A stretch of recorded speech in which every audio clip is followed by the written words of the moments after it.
Welcome po muli sa Philippine Weather Trivia. Again, para po sa mga bago sa channel na to, ako nga po muli si Alvin Pura, isang meteorologist at ang inyong weather tito. Ngayon, balikan na natin itong bagyong Ada na may international name na Nokain. Ito po ay nasa tropical storm category pa din ng Pag-asa na may taglay na lakas na hangin na nasa 65 kilometers per hour.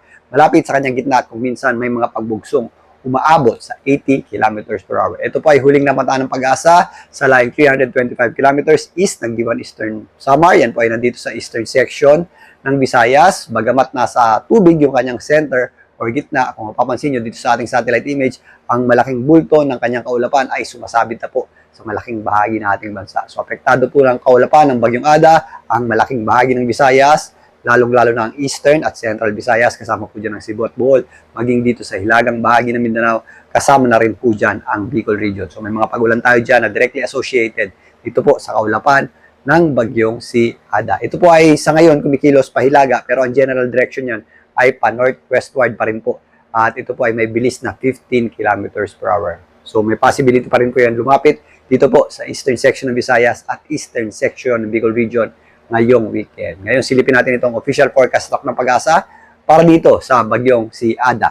So, narito po ang official forecast stock ng Pag-asa para sa bagyong Ada. Kung mapapansin nyo nga dito ay bahagya pong umaakyat itong bagyong si Ada at unti-unti po yung kikilos pa northwestward. So, pinakamalapit po yan sa ating landmass o kalupaan mula ngayon hanggang bukas. Babaybayin po yan itong eastern section ng Visayas patungo dito sa eastern section ng Bicol region. At kung mapapansin nyo dito, meron po yung palup o magre-recurve po yan or magkakaroon tayo ng sudden change ng direksyon yan mula Saturday hanggang Sunday. So kapag po nagkakaroon ng pagbabago ng direksyon yung ating bagyo, halimbawa nagre-recurve po yan or nagpapalit ng direksyon, is nagkakaroon po yan ng significant na pagbagal. Kaya mapapansin nyo dito, dikit-dikit po yung ating mga bilog. So yung ating difference ng time is medyo mas malalapit. So ibig sabihin po niyan, mabagal pong kikilos yan habang magre-recurve papunta dito sa kalagitnaan ng Philippine Sea. Yan po ay mula Saturday, Sunday at Monday hanggang sa darating na Tuesday at Wednesday, maapektuhan na po yan ng ating panibagong bugso or surge ng ating amihan. So may possibility po yung humina or tuluyan ng malusaw. Depende po sa lakas ng ating northeast monsoon. Pero yung ating implikasyon po niya na kapag bumabagal po yung ating bagyo, although nandito offshore o dito po sa dagat, is mabababad po yung ating mga areas sa mga kaulapan nito or sa mga pag-ulan nito. Ang tendency po niyan is maipon yung ating mga pag-ulan. So dahil dyan, mas tumataas po o mas magiging prone tayo sa mga flash floods and landslides. Particularly dito po sa eastern section ng Visayas, lalong-lalo na po dito sa areas ng Bicol region. So again, doble ingat po tayo sa mga possible effects o sa mga hazards na maaaring idulot ng mga pag-ulan sa pagdaan o paglapit nitong bagyong si Ada dito po sa eastern section ng Visayas at Mindanao. So mostly, nandito po yung ating concentration ng pag-ulan. Visayas at Bicol region, maging dito sa hilagang bahagi ng Mindanao. Ito pong areas ng Metro Manila, Central Luzon, Northern Luzon at Extreme Northern Luzon. Wala naman tayong nakikitang direktang epekto pa itong bagyong si Ada. Subalit, meron tayong epekto ng amihan o northeast monsoon. Malamig pa rin po sa gabi at madaling araw. At minsan, meron tayong mga possible na mga isolated na may hinang pag-ulan. Kadalasang nangyayari tuwing hapon at gabi. Ngayon, silipin naman natin itong mga pag-ulan na pagtaya ng Pag-asa para dito sa paglapit ng bagyong Ada. So, narito po ang pagtaya ng Pag-asa para sa mga pag-ulang maaaring idulot ng bagyong Ada. Mula ngayon hanggang bukas, meron tayong mga heavy at kung minsan intense rains sa hilagang bahagi ng Samar at Eastern Samar. Meron naman tayong mga moderate at kung minsan heavy rains sa Samar.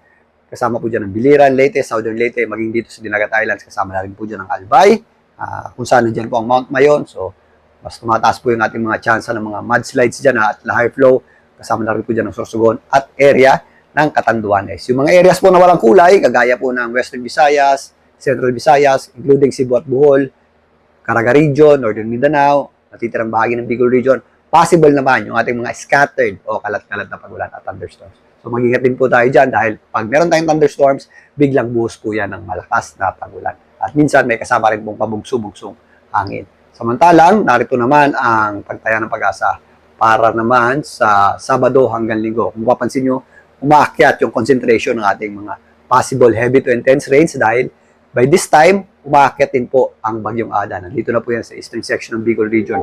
Ito po ay sa darating na Saturday hanggang sa darating na Sunday.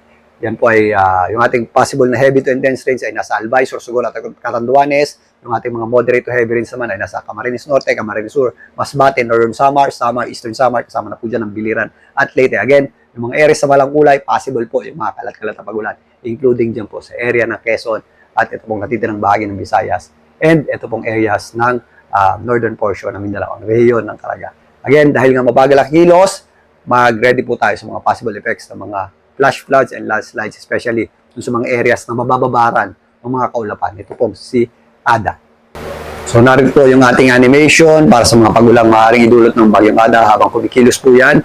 Paitaas dito po sa eastern section ng Visayas at Bicol Region. Kung mapapansin nyo dito, nandito yung kanyang center at yung ating bulto ng mga kaulapan at mga pagulan nito ay nandito sa hilagang bahagi at kanlurang bahagi nito. Ibig sabihin po, kahit offshore po yung kanyang gitna or center, apektado po niya ng malaking bahagi ng Visayas, Bicol Region at hilagang bahagi ng Mindanao. At habang umakyat nga itong Bagyong Ada, sa darating na Sabado, ito po ay sa Sabado na, hanggang Linggo is umakyat din po yung ating mga pagulan dyan. So mostly concentrated na po yung ating mga pagulan dito po sa northern portion ng Eastern Visayas, kasama na po dyan ang Bicol Region. Ito po ay sa darating na Sabado hanggang sa darating na Linggo na maaaring nandito na po sa eastern section ng Bicol Region. Ito pong Bagyong Ada. Again, para po sa mga dami ng pagulan sa inyong lugar, ugaling po mag-check ng heavy rainfall warning advisory ng Pag-asa. So nagkakaroon tayo dyan ng mga red, yellow rainfall warning.